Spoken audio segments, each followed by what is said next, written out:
Assalamualaikum. Waalaikumsalam. Please come in. Please have a seat. Thank you. Okay, this is my resume. Thank you. So you are Atika Hafizah. Yeah. You, Yes. right?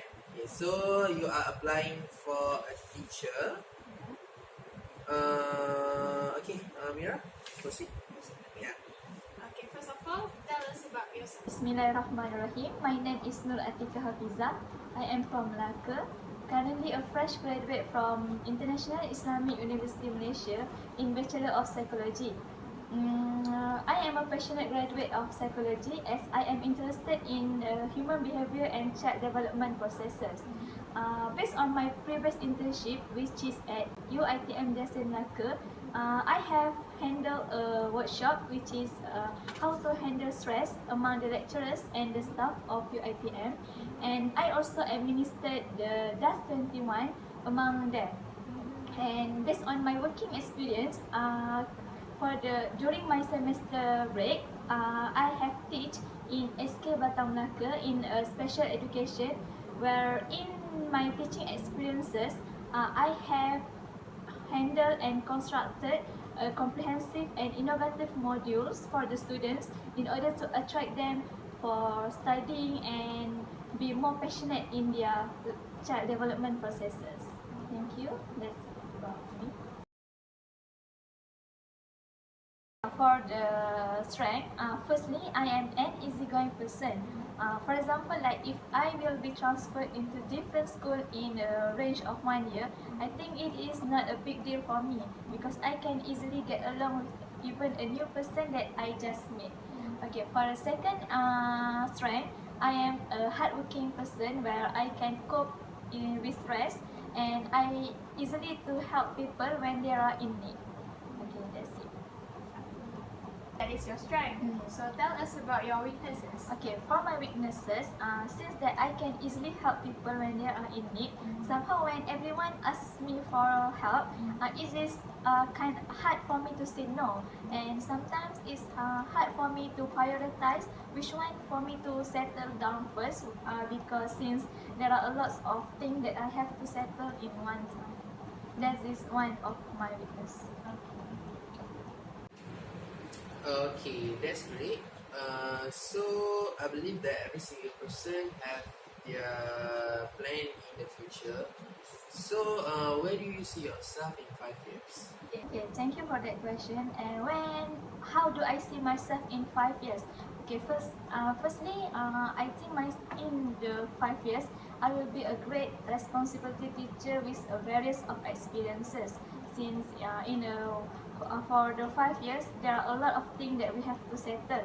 And then secondly, in the 5 years, inshallah, I will be with a master degree, which I will pursue my master during part-time, which is during weekend, and I will choose the university which is nearby the school, so that it is easy for me to go to the university to pursue my study in master degree. What a detailed plan. Since in Malaysia we have many categories of school, can you explain one of it? I will choose the SBP, which is Sekolah Berasrama Penuh in Malay, which it is a boarding school for the excellent student. Okay, SBP it have two streams, which is the normal stream and also the Ulul Albab. Ulul Albab, which is a school for the Hafiz and Hafizah, where the students have to complete the whole juzuk during their school years. So for me, it is a good opportunity for them instead of they pursue their study in the private Hafiz school. So SBP is one of the best platform for them to pursue and achieve both duniawi and ukhrawi. Wow, seems like you know very well about our education system. How about change? How do you cope with change? Okay, how do I cope with change? Firstly, I think as a teacher we should be an optimistic, where we must be ready for any changes that happen. As we know that our education system keep change from time to time, therefore as a teacher, I have to get prepared and be ready for any changes. for example, during my university year, I have assigned to be the exco of Ensino, which is Ensino means tuition in the Portugal language, where supposedly I have to teach mathematics, but suddenly I have to change with my friend where I have to teach them science. And then for me, changes in education is not a big deal for me because I have to be prepared and get ready for any changes that happen in the education system. That's how you handle change. So tell us now on how you work under pressure. Okay, somehow work in pressure is a good trait that every teacher must have because for me, pressure can enhance and motivate us to perform well.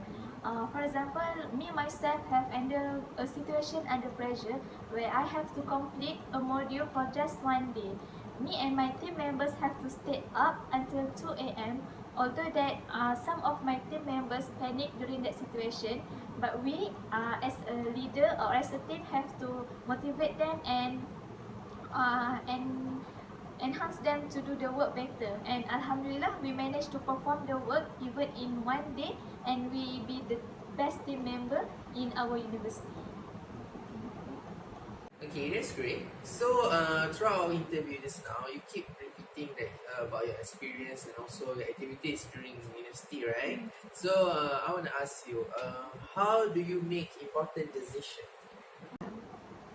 Okay, how do I make decision? Firstly, if I have any idea to be implemented in the school, I have to consult with the senior members in order to implement my ideas. Secondly, I have to use the creative thinking skills in order to reach the objective, mission and visions of the school. And for me, to make a decision, it is not as an easy thing. So we have to follow the procedure from the senior member. Thank you. So that's all for now. So do you have any question? Okay, for the new education system, is it still the same from the past few years? If let's say that I will start my posting in Sabah Sarawak, is there any possibilities for me to change to Peninsula Malaysia? Basically, yes, I say the same. Means you need to wait for 3 years. I mean, you are going to work 3 years at Sabah and Sarawak, and after that, you are going to be transferred to Peninsula Malaysia if there are any vacancies. If not, you need to wait until there are vacancies. Okay? Okay, I think that's all for now. Thank you for coming. We are going to update about the result to you in 2 weeks time. So yeah, till we meet again. Okay, thank you for your time. Thank you.